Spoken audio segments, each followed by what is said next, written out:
समाधान आहे आणि म्हणजे गेले वर्षभरापूर्वी याच दिवशी शिवसेना भाजपा महायुतीचं सरकार स्थापन झालं। तो दिवस मला आठवतोय। 30 जूनला माझा आणि देवेंद्रजींचा शपथविधी झाला आणि त्यानंतर अगोदरचा इतिहास मी सांगू इच्छित नाही। तो एकदम त्याला काय म्हणतो आपण, धाडसी सगळं जे काही पार्श्वभूमी होती आपल्याला माहीत आहे। एक मोठा धाडसी निर्णय या राज्याने देशाने पाहिला लोकहितासाठी, सर्वसामान्यांच्या न्याय हक्कासाठी आणि सर्वसामान्यांच्या मनातलं सरकार स्थापन व्हावं अशी या राज्यातल्या जनतेची, तमाम शिवसेना भाजपा महायुतीच्या कार्यकर्त्याची इच्छा होती। आणि ती इच्छा गेल्या 30 जूनला आम्ही या राज्यामध्ये खऱ्या अर्थाने बाळासाहेबांच्या विचारांचं, अटलजींच्या विचाराचं, शिवसेना भाजपा युतीच्या विचारांचं सरकार मोदी साहेबांच्या नेतृत्वाखाली आम्ही स्थापन केलं। मी आवर्जून या देशाचे आदरणीय प्रधानमंत्री नरेंद्र मोदी साहेब, त्याचबरोबर गृहमंत्री अमित शाह साहेब आणि भारतीय जनता पक्षाचे अध्यक्ष JP नड्डाजी यांना मनापासून धन्यवाद देईन। आणि या सरकार स्थापनेमध्ये उपमुख्यमंत्री देवेंद्र फडणवीसजींचा सिंहाचा वाटा होता, मोठा त्यांचा सहभाग होता। आणि आम्ही दोघांनी मिळून त्यावेळेस 30 जूनला शपथ घेतली आणि मग नंतर या सरकारचं काम सुरू झालं। मी देवेंद्रजींना पण मनापासून धन्यवाद देईन, त्यांचंही मनापासून अभिनंदन करीन की खांद्याला खांदा लावून एक धाडसी पाऊल जे मी उचललं, माझ्या 50 सहकाऱ्यांनी त्यावेळेस त्याला पूर्णपणे खांद्याला खांदा लावून माझ्यासोबत ते उभे राहिले आणि सरकारची स्थापना झाली। आज गेले आणि त्यासाठी मी ज्यांचं योगदान या सरकार स्थापनेमध्ये शिवसेना भाजपा महायुतीच्या पदाधिकाऱ्यांचं, नेत्यांचं, त्यांना मनापासून या ठिकाणी मी धन्यवाद देईन। शिवसेनेचे आमचे नेते असतील, भारतीय जनता पक्षाचे नेते असतील, या सगळ्यांच्याच सहकार्यातून हे सरकार लोकांच्या मनातलं स्थापन झालं। बाळासाहेबांच्या विचाराचं, धर्मवीर आनंदीगे साहेबांच्या विचाराचं सरकार आपण पाहतोय की गेले वर्षभरामध्ये जे आम्ही काम केलं, मला आठवतंय पहिली कॅबिनेट शपथ घेतल्यानंतर पहिल्या कॅबिनेटमध्ये मी आणि देवेंद्रजी दोघंच होतो। पण त्याही वेळेस आम्ही शेतकऱ्यांचा, कष्टकऱ्यांचा, कामगारांचा विचार करून, सर्वसामान्य माणसाचा विचार करून त्याही कॅबिनेटमध्ये जनहिताचे निर्णय घ्यायला सुरुवात केली। आज 35-40 कॅबिनेटचा जर पार्श्वभूमी आपण पाहिली तर आमचा अजेंडा एकच आहे, या राज्यातल्या सर्वसामान्य जनतेला न्याय देणं, या सर्वसामान्य लोकांच्या आयुष्यामध्ये चांगले दिवस आणणं। आणि म्हणून जे आमचे निर्णय आपण पाहाल तर एकही असा निर्णय वैयक्तिक कुणाच्या तरी लाभाचा आपल्याला शोधून सापडणार नाही। जेवढे निर्णय आम्ही घेतले ते शेतकऱ्यांसाठी, वंचितांसाठी, शोषितांसाठी, गरजूंसाठी, महिला भगिनींसाठी, तरुणांसाठी, कामगारांसाठी, असंघटित कामगारांसाठी, या समाजातला प्रत्येक घटक, ज्येष्ठांसाठी निर्णय आम्ही घेतले। आणि म्हणूनच या सरकारला आज वर्ष पूर्ण होतंय। वर्षपूर्तीचा आनंद बघा कार्यकर्त्यांच्या चेहऱ्यावर किती आहे। एक वर्ष कसं गेलं हे समजलं नाही, परंतु या वर्षामध्ये जे घेतलेले अतिशय धाडसी निर्णय जे आहेत, या धाडसी निर्णयामुळेच अल्पावधीमध्ये हे सरकार जे आहे हे लोकाभिमुख काम करणारं सरकार म्हणून लोकांच्या मनामध्ये ठसा उमटवण्यासाठी पात्र ठरले असं मी या ठिकाणी नम्रपणे सांगू इच्छितो। महाविकास आघाडीच्या सरकारमध्ये ज्या पूर्वीच्या शिवसेना भाजपा युतीचे तत्कालीन मुख्यमंत्री देवेंद्र फडणवीसजी यांनी ज्या योजना सुरू केल्या होत्या त्या दुर्दैवाने आमचं सरकार स्थापन होण्यापूर्वी बंद पाडल्या गेल्या, अडथळे निर्माण केले गेले. जलयुक्त शिवार योजना असेल, मेट्रो असतील, अनेक प्रकल्पांची कामं असतील. परंतु जसं आम्ही सरकार स्थापन केलं तसे सगळे स्पीड ब्रेकर आम्ही हटवले, सगळ्या अडचणी दूर केल्या आणि केंद्र सरकार आणि राज्य सरकार मिळून आम्ही या कामाची गती वाढवली. बुलेट ट्रेन बंद होती, त्याला देखील आम्ही बुलेट ट्रेनला चालना दिली. स्पेसिफिक असं नावं घ्यायला गेलो तर खूप मोठी जंत्री आहे, परंतु केंद्रातलं सरकार आणि राज्याचं सरकार एक समविचारी सरकार जेव्हा असतं तेव्हा एक डबल इंजिन सरकार म्हणून त्याला डबल स्पीड मिळतो. आणि मग राज्याच्या ज्या योजना आहेत या केंद्राकडे आम्ही पाठवल्यानंतर त्या केंद्राकडून तात्काळ मान्य होतात. आणि त्यामुळे मी मोदी साहेबांना पुन्हा एकदा धन्यवाद देईन. सर्व केंद्रीय मंत्री जे आहेत त्यांना देखील धन्यवाद देईन, कारण आमचा एकही प्रस्ताव त्यांनी नामंजूर केला नाही. मोठे जे प्रकल्प आहेत, मराठवाडा वॉटर ग्रीड सारखे, कोकणातल्या पाण्यात जे वाहून जाणारं पाणी जे आहे ते, असे मोठे प्रकल्प जे आहेत त्या प्रकल्पासाठी नक्की केंद्र सरकारची आम्हाला मदत लागेल आणि नक्की मदत मिळेल. मी या ठिकाणी सांगू इच्छितो की या राज्यामध्ये इन्फ्रास्ट्रक्चरचे एवढे प्रकल्प सुरू आहेत की मला वाटतं देशामध्ये नंबर 1ला आपला महाराष्ट्र आहे. मग ते पायाभूत सुविधांचे प्रकल्प, मेट्रोचे प्रकल्प, समृद्धी हायवेचे प्रकल्प, मिसिंग लिंकचे प्रकल्प, Shivdi Nhava Sheva trans harbour link, 22 किलोमीटरचा सिंगल लार्जेस्ट जो सिंगल लॉंगेस्ट सी ब्रिज आहे त्याचं काम, कोस्टल हायवेचं काम, इतर आम्ही बांद्रा वर्सोवाचं काम, वर्सोवा टू विरार हे काम आम्ही हाती घेतोय. सिंधुदुर्गाचं ग्रीन कॉरिडॉर जो आहे तो आम्ही हाती घेतोय, ग्रीन फील्ड.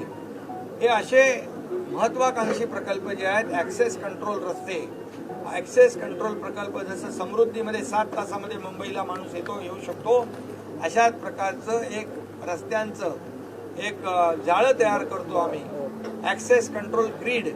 आणि त्यामुळे मोठ्या प्रमाणावर दळणवळण यंत्रणा सक्षम होईल. आणि म्हणून मला सांगायला अभिमान वाटतो, देशामध्ये पहिल्या नंबरवर राज्याचे इन्फ्रा प्रोजेक्ट आहे.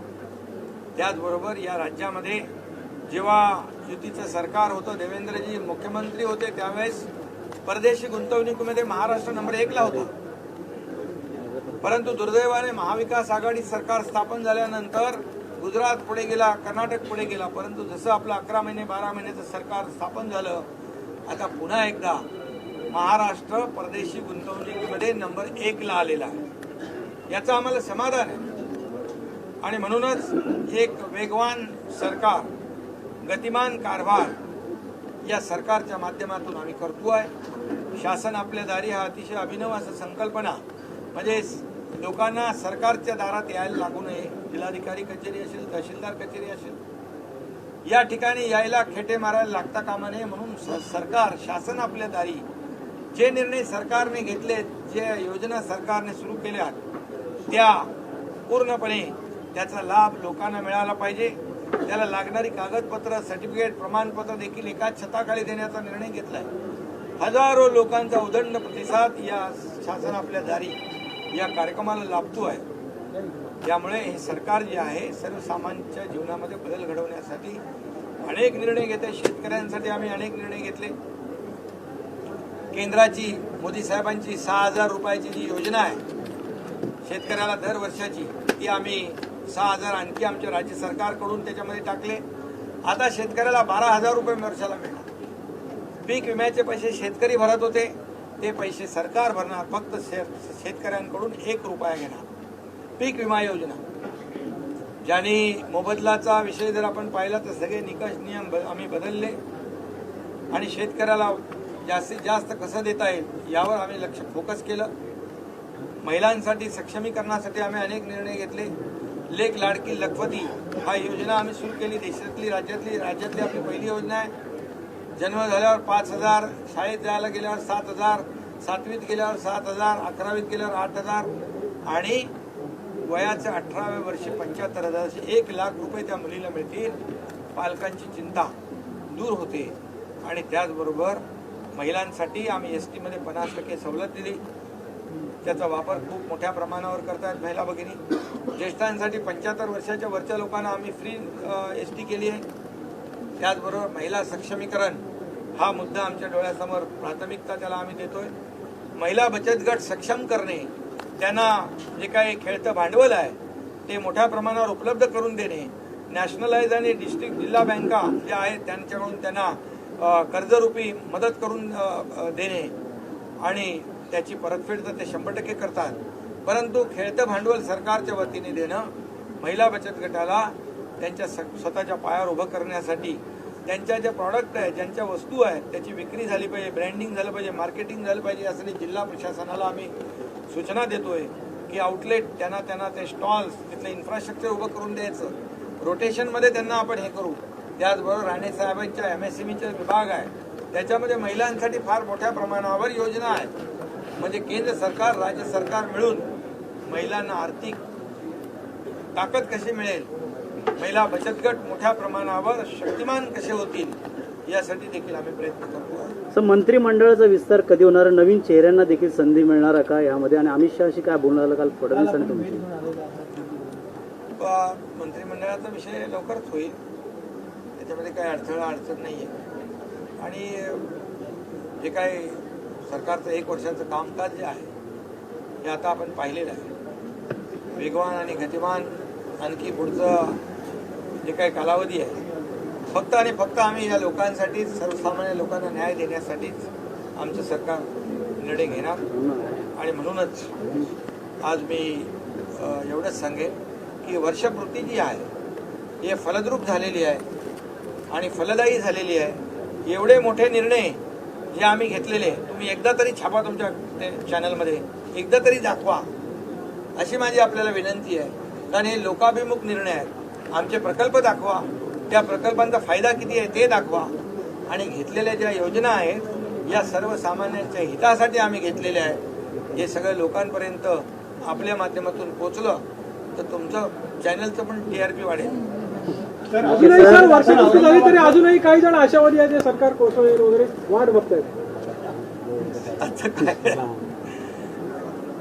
आम्ही त्यांच्याकडे लक्ष देत नाही आणि त्यांना तसंच त्यांच्या स्वप्नामध्ये राहू द्या. त्यांना शुभेच्छा देतो, परमेश्वराने त्यांना सद्बुद्धी देवो ही देखील शुभेच्छा देतो. हे सरकार फार ताकदीने काम करत आहे, मजबूतीने काम करत आहे. आमच्याकडे थम्पिंग मेजॉरिटी आहे, त्यामुळे हे सरकार जे काय घरी बसलेल्या लोकांना लोक पसंत करतील का? आम्ही फील्डवर काम करणारे लोक आहे. आता देवेंद्रजींनी देखील आपल्या समोर सगळ्यांना शुभेच्छा दिल्यात. आज सगळीकडेच अशा प्रकारचे कार्यक्रम राज्यभरात उत्साहात सुरू आहे. काही ठिकाणी विकासाच्या कामांचं भूमिपूजन चालू आहे, विकासाचे लोकार्पण सुरू आहे. म्हणजे वर्षपूर्ती जी आहे विकास कामांनी आम्ही करतोय.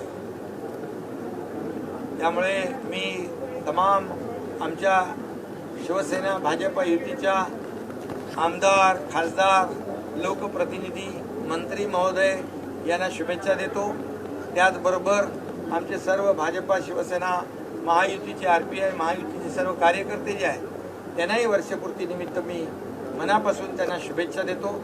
त्यांचंही सगळ्यांचं मनापासून अभिनंदन करतो आणि एवढंच सांगतो, एवढंच आवाहन करतो की केंद्र आणि राज्य सरकारच्या ज्या योजना आहेत या योजना लोकांपर्यंत पोहोचवण्यासाठी जनता आणि सरकार याच्यातले दुवा आपण बना, तर नक्कीच आपल्याला जनता दुवा दिल्याशिवाय राहणार. तर उद्या हमीपत्र कोर्टात द्यावं लागणार आहे काय?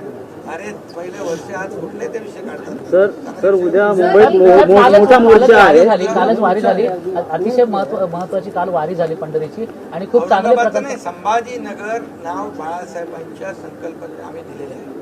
त्याची पूर्तता करायला जे जे काही करायला लागेल ते सगळं. तर उद्या मुंबईमध्ये वारी झालेली आहे, परंतु काही खोडसाळ बुद्धीचे लोक जे आहेत वारीमध्ये काही सुविधा नव्हत्या असे व्हिडिओ व्हायरल करतायत. सरकारला कुठेतरी बदनाम करायचा प्रयत्न काय सांगाल? निंदकाचे घर असावे शेजारी.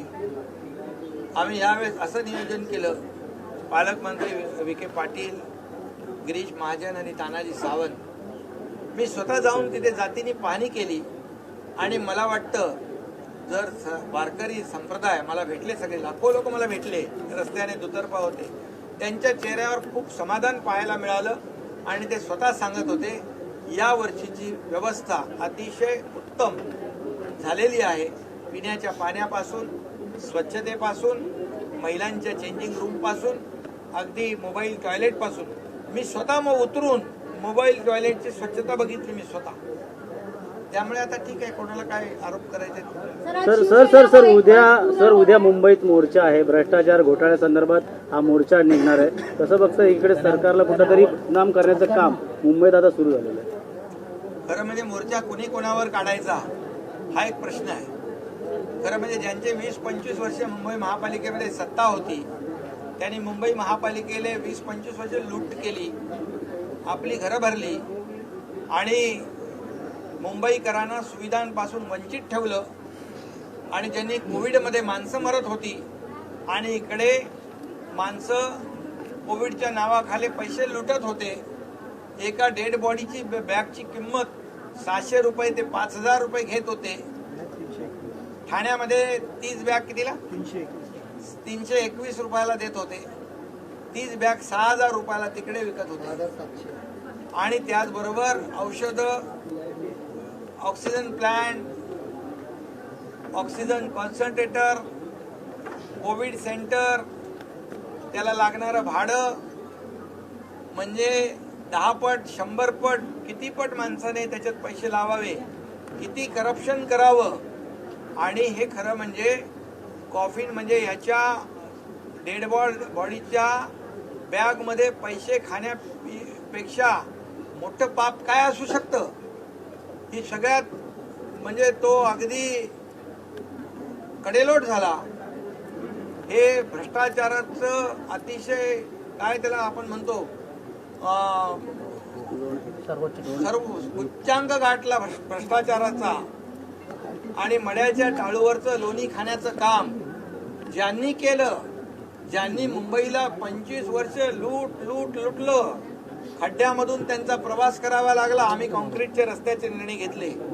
हे निर्णय आधी घेतले असते 3-3.5 हजार कोटी वाचले असते. खड्ड्यातला प्रवास वाचला असता. त्याच्यावर तर काही गाणी लोकांनी काढायला लागली, ती काढावी लागली नसती. अपघाताने झालेले मृत्यू वाचले असते. आणि सगळे जे मृत्यू आहेत, जे रस्त्यावरच्या अपघातावरचे आणि कोविड सेंटर, कोविडच्या मुळे काही तर ठिकाणी माणसं डॉक्टरच नाही त्याचे पैसे काढले. कुठली कंपनी, ते ईडीने त्याच्यातून काय बाहेर काढले. कुठली लाईफलाईन कंपनी ती बोगस आहे बघा. ठाणे म्युन्सिपाल्टीचा 325 रुपये वर्क ऑर्डर, ती नंतर माहिती घ्या. आणि माणसं नाही, डॉक्टर नाही, पैसे काढले. कंपनी कोविड काळात स्थापन झाली, त्याचं ईडी चौकशी करते, त्याच्यातून सत्य बाहेर येईल. परंतु ज्या लोकांचा मृत्यू झालेला आहे आणि सदोष ज्या काही यंत्रणा आहेत याच्यामुळे ज्यांचा मृत्यू झाला आहे, त्या मृत्यूला जबाबदार लोक कोण आहेत हे देखील जनतेसमोर नक्की आल्याशिवाय राहणार नाही. त्यामुळे उलटा चोर कोतवाल को डाटे, दरोडा घालायचा आणि चोरी केली म्हणून बोंबलायचं, अशा प्रकारची वृत्ती जी आहे, या वृत्तीला मुंबईकर चोख उत्तर देतील. यांचं किती आदळापट केली तरी सुद्धा मुंबईकरांच्या डोळ्यात तुम्हाला धूळ फेकता येणार नाही. मुंबईकरांनी कोविडचा अनुभव घेतलेला आहे. तुम्ही जे काही क्रेडिट घेतलं त्याचं देखील या चौकशीमध्ये सगळं नीट बाहेर येईल. कारण या सर्व कोविडच्या रुग्णांच्या जीवाशी खेळण्याचं काम ज्यांनी पाप केलंय त्यांचा पर्दाफाश होईल. म्हणून हे घाबरलेले आहेत, भेदरलेले आहेत. आणि म्हणतो उलटा चोर कोतवाल को डाटेवाली बात आहे. मोर्चा तुम्ही स्वतःच्या म्हणजे स्वतःची काळी कर्तृत्व झाकण्यासाठी करताय. परत मुंबईकर तुम्हाला उत्तर देतील. सर अजून एक सर, विषय क्या म्हणजे बताएंगे, सर? एक हिंदी में सब बताइए, सर. विरोधी पक्षनेते अजितदादा पवार यांनी आज एका वृत्तपत्रामध्ये लेख लिहिलेला आहे आणि या सरकारची कामगिरी सुमार असल्याची टीका त्यांनी आपल्यावर केलेली आहे आणि यापेक्षा चांगलं काम करता येऊ शकत होतं एका वर्षामध्ये, मात्र ते केलेलं नाही. विरोधी पक्षनेत्याचं काम काय असतं? सरकारला चांगलं म्हणण्याचं काम असतं काय? विरोधी पक्षाचं काम विरोधी पक्षाला करू द्या. सरकार म्हणून आम्ही काम करतोय. विरोधी पक्षनेते मनातून बोलत नाहीत, ते विरोधी पक्षनेता म्हणून बोलावं लागतंय म्हणून.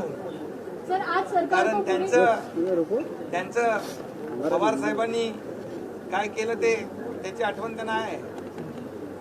समजलं की नाही? जसं देवेंद्रजींना पवार साहेब म्हणाले की काय ते क्लीन बोल्ड का विकेट, पण त्यांनी ते क्लीन बोल्ड का विकेट ते आपल्याच अजितदादांचीच घेतली. हे अजितदादांना माहिती आहे. अजितदादा ते विसरणार नाही. सर पंकजा सर इतके दिवस शरद पवारांनी एक्सेप्ट केलं नव्हतं, पण काल एक्सेप्ट केलं की आमची बोलणी सुरू म्हणजे आपण अनेक वेळा दावे करत होतात ही बोलणी म्हणजे एकाच वेळेस अनेक लोकांची बोलणी सुरू होती.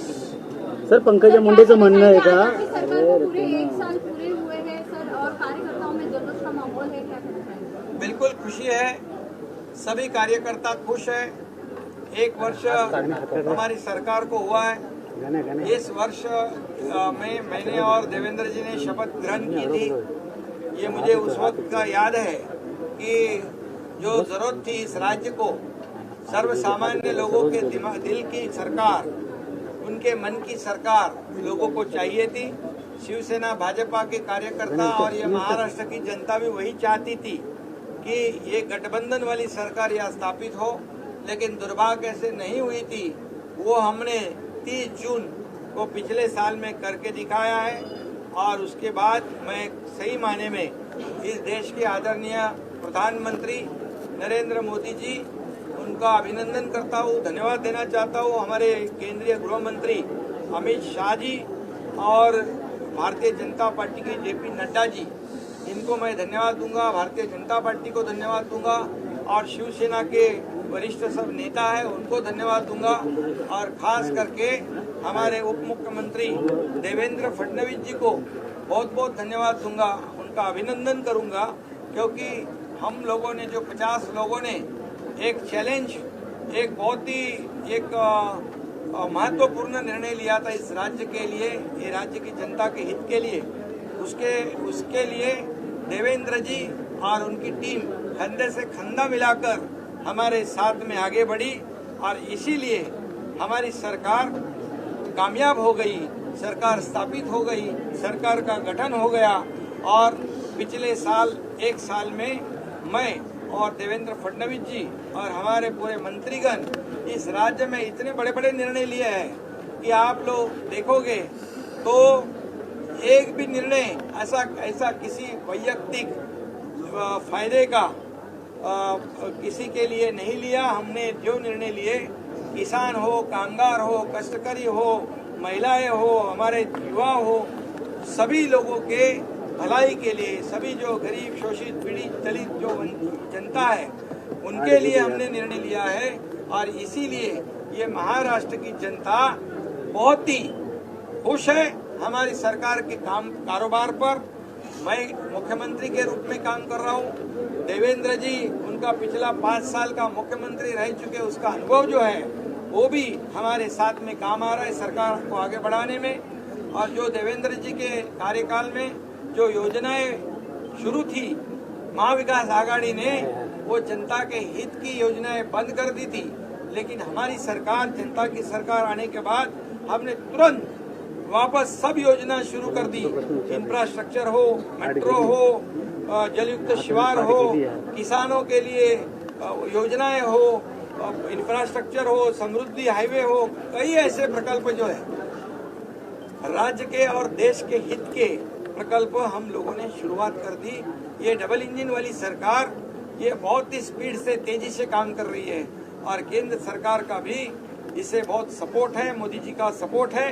और बिल्कुल इसी स्पीड से, डबल स्पीड से आगे भी हम काम करेंगे और जनता के भलाई के लिए काम करेंगे, इस राज्य के विकास के लिए काम करेंगे.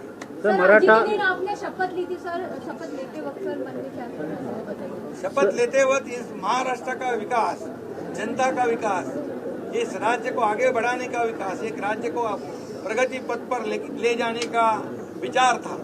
और मैं यही समझता हूँ कि साल भर में हमारी सरकार ने कई ऐसे बड़े निर्णय लिए हैं जो जनता ने पसंद कर लिए। सर, मराठा आरक्षण संदर्भात अजून प्रश्न सुटला नाही. पंकजा मुंडेचं म्हणणं आहे की मी पेट्या घालणार जे नाही. काही काम केलं त्याबद्दल